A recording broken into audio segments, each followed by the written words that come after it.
Alors maintenant, c'est Monique Simard qui va venir nous parler de la souveraineté culturelle. Merci Marie-Lise.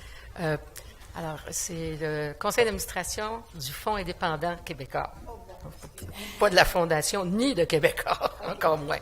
C'est un fonds indépendant qui est ordonné par le CRTC pour les opérateurs de câblo-distributeurs et qui finance le cinéma, la télé, le web. Et là, je veux le dire dans le contexte du départ, que dans mon CV, j'étais plusieurs années directrice générale à l'Office national du film du Canada. Alors, donc, institution très vénérable qui a presque 80 ans maintenant, puis qui a largement contribué par son cinéma dans les années 60 et 70 à la construction de l'identité et de la valorisation de l'identité québécoise. Bon, ça, on va revenir là-dessus. Je suis contente de revoir un tas de gens que je connais, avec qui j'ai travaillé, et certains qu'on m'a rappelé, passé très lointain. Alors, oui, j'ai intitulé la présentation pour une véritable souveraineté culturelle.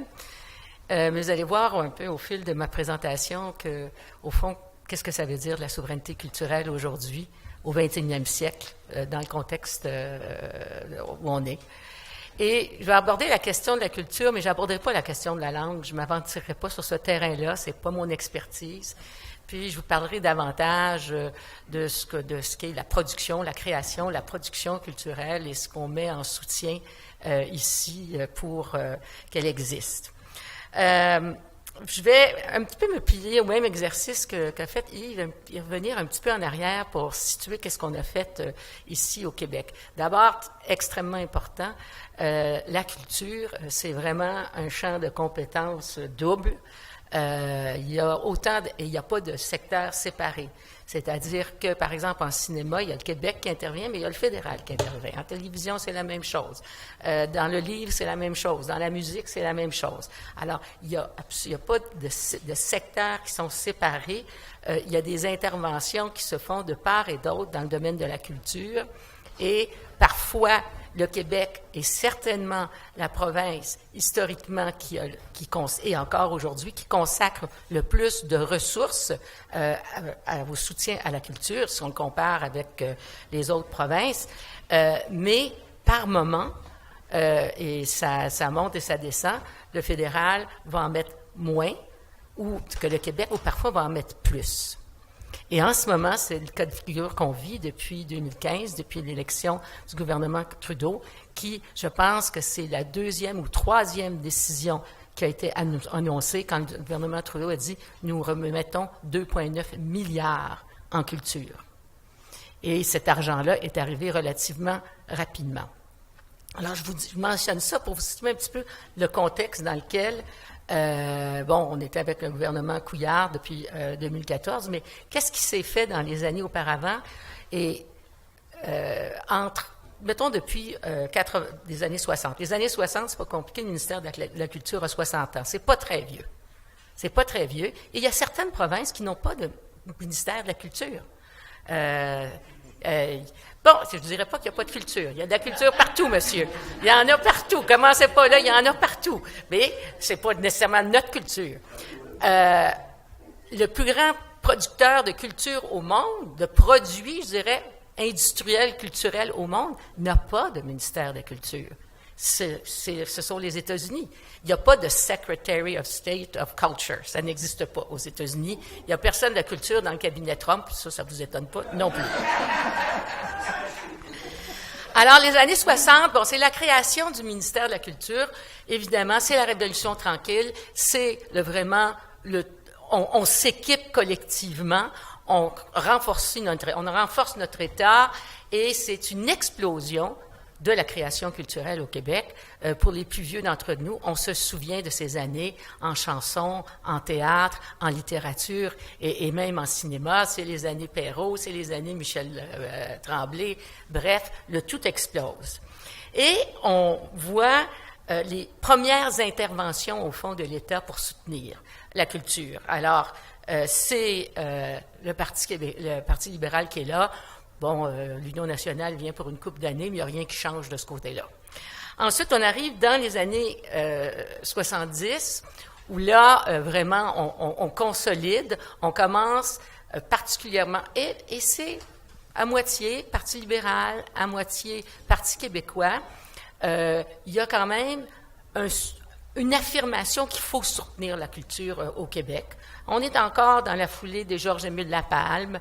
Il y a de bonnes intentions. Et quand arrive le PQ, évidemment, le PQ qui est élu en 1976 et qui est acclamé par le monde de la culture, il y a évidemment là un engagement et il y a surtout une symbiose entre ce gouvernement, l'État et le monde de la culture qui est assez extraordinaire, qui se manifeste particulièrement de 1976 à 80, où ça donne lieu à un type de création exceptionnelle. Et c'est aussi le début de la construction des institutions qui vont structurantes du milieu de la culture et de l'adoption de lois qui vont structurer certains domaines culturels. Je pense seulement à la loi 51, c'est la loi du livre, qui avait été pilotée à l'époque par Denis Vaugeois, qui est encore la même loi. Il n'y a pas une virgule qui a été changée. Ça, c'est un autre problème, parce qu'on ne parle que du livre papier dans cette loi. Donc, mais il reste que c'est une intervention législative majeure qui est faite au début des années 80. C'est là qu'on commence à créer les SOGIC, SODIC, éventuellement qui deviendront la SODEC, mais il y a l'État dit... Non seulement on a un ministère qui dicte des politiques, mais on crée des institutions qui vont aider le milieu de la culture à se structurer. Ça a été extrêmement important dans les années 80.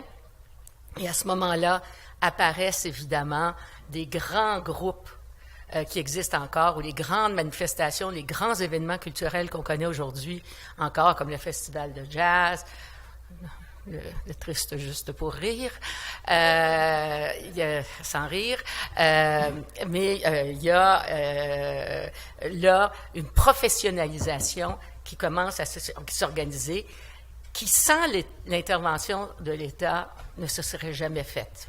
Parce qu'on se targue beaucoup d'avoir de la créativité, du talent à en revendre au Québec, qu'on est comme 8 millions et qu'au plan culturel, on est absolument exceptionnel. C'est vrai. C'est vrai. Et ça, il y a toutes sortes d'explications sociologiques qui pourraient démontrer pourquoi. Est-ce que parce qu'on se sent coincé? Est-ce c'est des réflexes de survivance? Est-ce que c'est parce qu'on nous a enfermés trop longtemps puis tout d'un coup, quand on ouvre le couvercle, tout explose? C'est vrai. Mais cette créativité-là et cette production culturelle a été bien soutenue et bien alimentée par des interventions, des soutiens publics. Et ça, il faut le dire, il n'y a pas de ligne de démarcation majeure entre les anciens PLQ, un peu comme, comment tu appelles ça, ta phase 2, puis ta phase 3, puis ta phase 1, Yves, en tout cas, je me souviens de tes phases, là. Il y a pas, par exemple, un des plus beaux exemples de ça, c'est la première politique culturelle de 92, qui est préparée par la ministre Lisa Frula, qui l'a fait adopter, mais tout de suite après, c'est le Parti québécois qui prend le pouvoir et les ministres, donc, qui héritent de cette politique culturelle-là, la conservent, mais la mettent en application à leurs mains. Et le premier, il y a eu M. Parizeau, souvenez-vous, qui a été ministre de la Culture quelques mois, mais je pense que celle qui s'est davantage illustrée dans le domaine de la culture a été Louise Baudouin, qui a pris le ballon et qui l'a bien implanté et bien appliqué. Pourquoi je vous dis ça? C'est parce que c'est extrêmement important de voir où ils se ressemblent et où ils peuvent ne pas se ressembler. Donc, les années 90, c'est la création de la SODEC. La SODEC est le résultat d'une fusion d'organismes. Mais là, on décide qu'on organise, pas seulement qu'on structure le milieu, c'est-à-dire qu'on veut aussi qu'il devienne une industrie. Alors, ça, c'est majeur, c'est-à-dire que ce n'est plus juste de soutenir des manifestations culturelles, on veut que ça devienne un secteur économique. Ça veut un secteur qui va être reconnu au même titre que les autres. Donc, on appelle ça la Société de développement des entreprises culturelles. Et la SODEC, c'est des entreprises à but lucratif qui fonctionnent là. Auparavant, avec M. Lévesque, il y avait eu la création de ce qui est devenu banque de la SODEC, donc une véritable banque, en disant les banques traditionnelles ne comprennent pas le risque. Et ça remonte à l'histoire du Cirque du Soleil, parce qu'évidemment, qui voulait prêter à un allumeur de feu, amuseur de rue, de l'argent? Personne. Alors, à ce moment-là, c'est la Caisse d'économie, la Caisse populaire, Caisse d'économie de la CSN, qui avait un prêt garanti par le gouvernement qui leur a prêté 50, 60 000 piastres, je me souviens. 85, OK. On était à l'exécutif de la CSN. Quel bon placement, hein? Bon, puis il n'y avait pas grand risque parce que c'était garanti par le gouvernement. Bon. Alors, mais, et là, le gouvernement a compris à ce moment-là qu'il fallait créer une banque pour les entreprises culturelles parce que le gérant de la banque du coin ou l'autre gérant de la caisse du coin comprenait pas trop ce que c'était la culture puis osait pas prêter ou investir. Donc là, on a vraiment des interventions assez musclées pour développer le secteur. Et ça s'est fait relativement bien. Il y a eu des interventions géniales. Je pense entre autres à deux choses qui ont été faites dans les années 90. C'est évidemment la Grande Bibliothèque, qui a été une initiative sous Lucien Bouchard, de créer la Grande Bibliothèque, qui aujourd'hui est un modèle dans le monde de succès. Ça, il faut le reconnaître. Il fallait pousser, puis il fallait avoir quelqu'un de convaincu. Puis je vais revenir quand ça se fait, c'est parce qu'il y a quelqu'un de convaincu. Je soulignais un autre geste marquant qui, à ce jour, aujourd'hui, a déterminé beaucoup de choses, c'est l'introduction sous Bernard Landry, qui n'était pas premier ministre à l'époque, mais ministre des Finances, qui a introduit les crédits d'impôt pour le jeu vidéo. On peut dire, puis à l'époque, c'était regardé, bon, c'est quoi ça, des jeux de vidéo? Il y a juste des adolescents boutonneux qui regardent ça, que c'est du monde qui se tape sur la gueule. Bien, aujourd'hui, il faut reconnaître que dans toutes les classifications qu'on peut faire de quels sont les éléments qu'on peut juger ou décrire comme culturels, le jeu vidéo a totalement ses palmes au même titre que d'autres types de création. Je le mentionne parce qu'à l'époque, c'était pas du tout évident. Et ça nous a bénéficié au Québec, même si à l'époque, c'était pour des entreprises étrangères, pour les attirer, notamment la plus célèbre d'entre elles, Ubisoft, qui a encore, je pense 5 ou 6 000 emplois, qui vient d'ouvrir un studio à Chicoutimi. C'était des gestes qui ont été posés qui étaient porteurs d'une vision. Et ça, je pense que c'est ça qui est important de souligner. Qu'il y avait une vision. M. Landry, quand il a posé ce geste et pris cette décision, puis a été conspué un peu, soit dit en passant, par un tas de monde, des étrangers, pourquoi, etc. Bon, il y avait une vision. C'est-à-dire que lui et ses conseillers avaient vu le potentiel que ça pouvait développer, à la fois pour attirer des attentions, mais aussi pour développer des talents.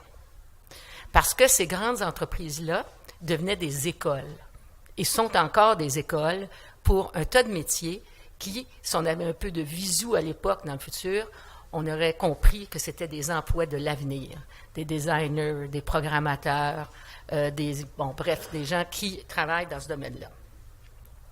Mais, suite à ça, il n'y a plus eu.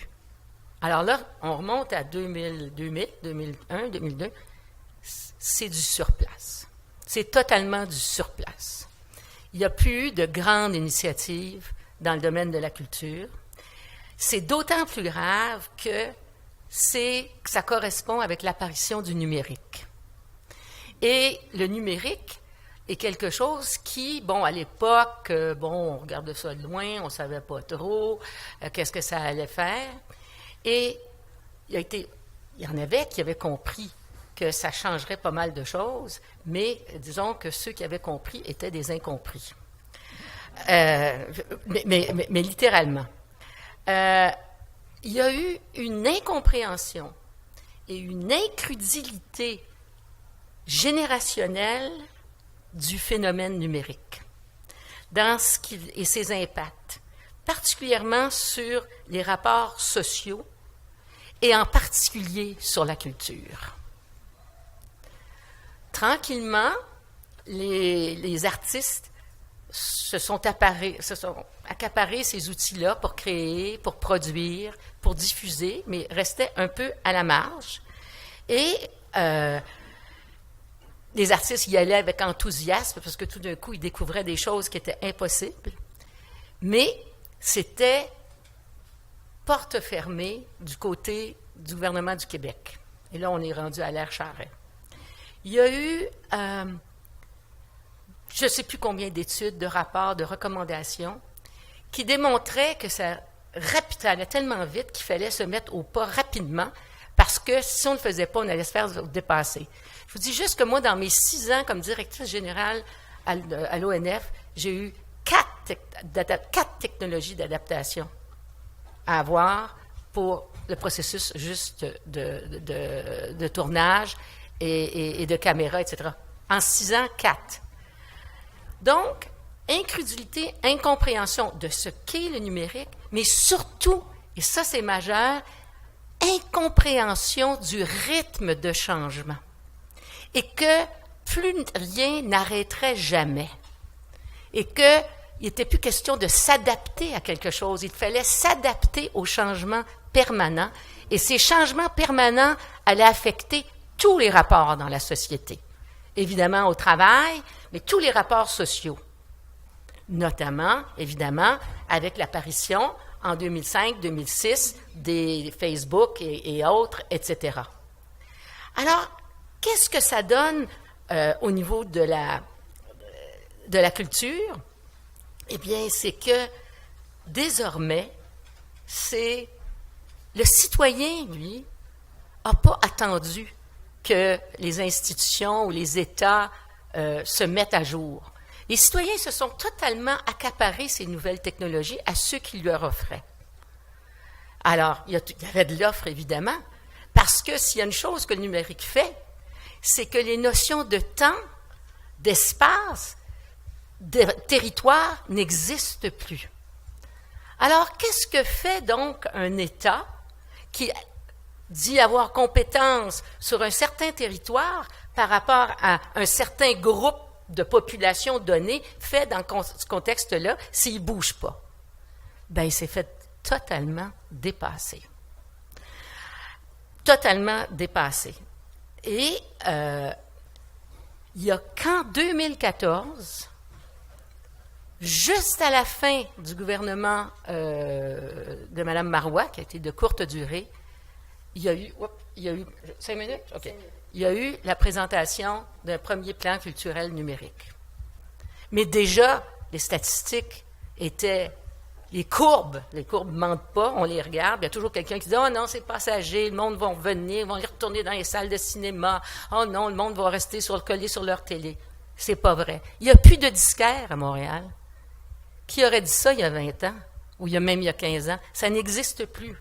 Et si on a encore des librairies, au Québec, c'est grâce à Denis Vaugeois puis à la loi 51 qui protège encore les librairies. Parce que dans le reste du Canada, le concept de librairie indépendante, en passant, n'oubliez pas d'aller acheter votre livre aujourd'hui, là, c'est le 2 juin, c'est la journée des librairies indépendantes. En sortant d'ici, il y en a une pas loin au Carré Saint-Louis, librairie du Square, elle est très bien. C'est qu'il n'y a plus de librairie indépendante. C'est juste Indigo, Indigo, Indigo. Il n'y a plus d'éditeurs. La majorité des éditeurs ont été achetés par des Américains. Ici, on a encore une masse critique d'éditeurs, on a une masse critique de librairies, parce qu'on a une loi qui devrait être rénovée, là, mais au moins la garder comme ça. Je vous dis ça parce que toutes les chaînes de valeur ont été bouleversées par le numérique en culture, et c'est très grave. Pourquoi que c'est grave? Parce que si on prend trop de retard, on ne sera pas capable de rattraper. Quelqu'un a dit Vidéotron, Netflix. Bon, pour avoir Netflix, il faut passer par avoir une connexion Internet. Alors, on a Vidéotron, on connaît le contexte de pourquoi Vidéotron est Vidéotron propriété québécoise, parce que souvenez-vous de l'intervention qu'il y a eu à l'époque, encore sous le gouvernement de M. Landry, pour empêcher que Rogers mette la main sur Vidéotron. Et vous savez que les télécommunications, c'est de juridiction fédérale, et vous savez que le numérique est de juridiction fédérale par définition. Les propositions culturelles aujourd'hui, puis c'est pour ça que je reviens à la notion de souveraineté. Quand on dit que le citoyen est prescripteur, qu'il choisit qu'est-ce qu'il veut voir, où il veut le voir, sur quelle tablette il veut le voir, quand il veut le voir, il va-tu payer ou pas payer? Hein? Eh bien, au fond, c'est lui qui mène le show, comme on dit. Et le problème, c'est que il y a personne au Québec qui comprend exactement ce que les gens veulent maintenant. Et ça, c'est grave. Netflix connaît mieux les habitudes de visionnement des citoyens québécois que n'importe qui au Québec.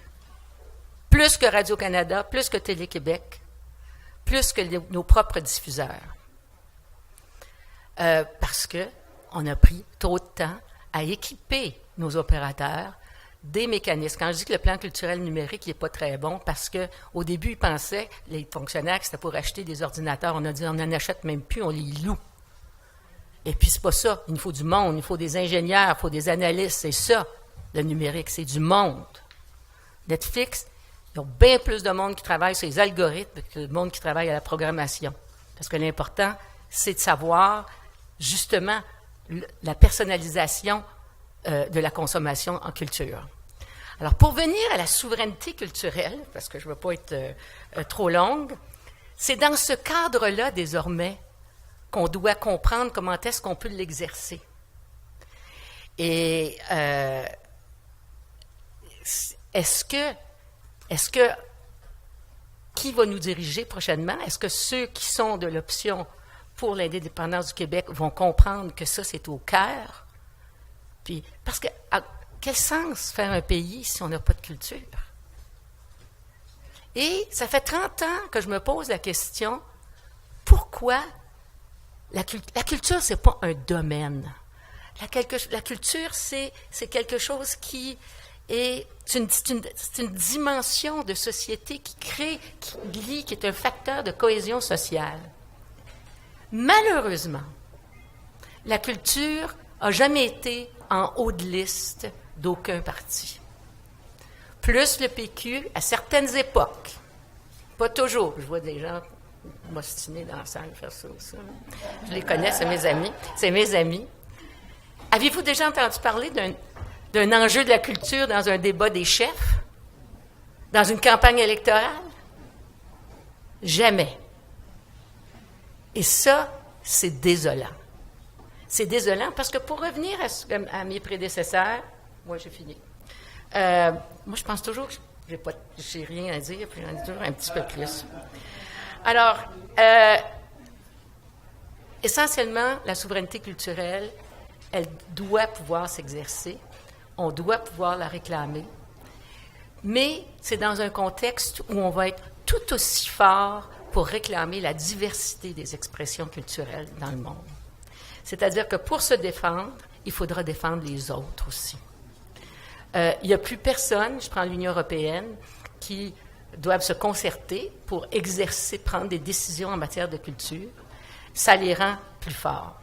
Le Québec, il va falloir qu'on comprenne que c'est dans ce contexte-là qu'on va et on devra agir. Il va y avoir une politique culturelle qui va être déposée le 12 juin. Ça fait 3 ans qu'on travaille là-dessus. 2 jours avant la levée de l'Assemblée nationale, 3 mois avant les élections. Je souhaite vraiment de tout cœur qu'il y ait quelque chose là-dedans. Et puis qu'il y ait quelque chose qui nous permette d'avancer sur les enjeux dont je vous ai parlé. Sinon, je ne veux pas être prophète de malheur, mais malgré tout ce qu'on a comme talent, si on perd pied du côté de l'accès, de la découvrabilité de notre couleur, de la connaissance de notre culture, bien, je ne vois plus qu'est-ce qu'il y a de sens après, sincèrement. Merci.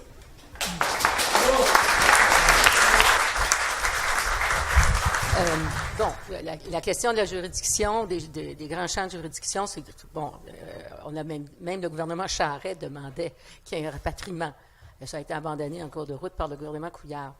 Mais ça ne peut pas être utilisé comme excuse pour ne pas agir maintenant et de ne pas avoir agi dans les dernières années, en particulier dans le domaine du numérique, parce que le gouvernement du Québec pouvait agir et ne l'a pas fait. Et je ne veux pas dire qu'il est trop tard, mais il faut galoper maintenant. Il faut galoper vraiment pour le faire. Il n'en est qu'au Québec de se donner les moyens. Alors, c'est pas compliqué. C'est d'être sûr que quand quelqu'un clique sur un ordinateur, c'est votre chanson qui sort, puis c'est votre film qui sort, puis c'est votre télé qui sort, puis c'est pas celle des autres. Ça coûte de l'argent, faire ça. Puis c'est pour payer du monde qui font ça à longueur de journée. C'est pas plus sorcier que ça, puis qui travaillent ces ordinateurs. Alors, ce sont les nouvelles formes de distribution, d'exploitation, de diffusion. On marche encore comme il y a 30 ans, tout par silo. Et une des raisons, puis je pense que ça, c'est quand même important de le dire, parce que je l'ai vécu, il n'y a personne qui a abordé depuis 15 ans comment la haute fonction publique québécoise s'est transformée. Où on a appris qu'il y a beaucoup de monde qui ont quitté la haute fonction, soit parce que c'était le temps de la retraite, soit parce qu'on leur offrait des conditions de travail plus favorables à l'extérieur. Et cette haute fonction publique qui quittait a été remplacée par qui? Elle a été remplacée en large partie, il faut regarder les nominations du mercredi, en grande partie par des gens issus de l'appareil partisan. Alors, dans certains cas, il y a des gens qui sont compétents, mais pas dans tous les cas. Donc, ça donne un signal à une fonction publique qui est assez dévalorisant et non enthousiasmant. Parce que si ceux qui arrivent en haut de toi ne sont pas nécessairement les plus compétents, pourquoi est-ce que le reste serait plus compétent? Et ça, c'est un phénomène qui est vraiment observable. Je pense qu'il y a des gens qui travaillent là-dessus en ce moment parce qu'il faut vraiment...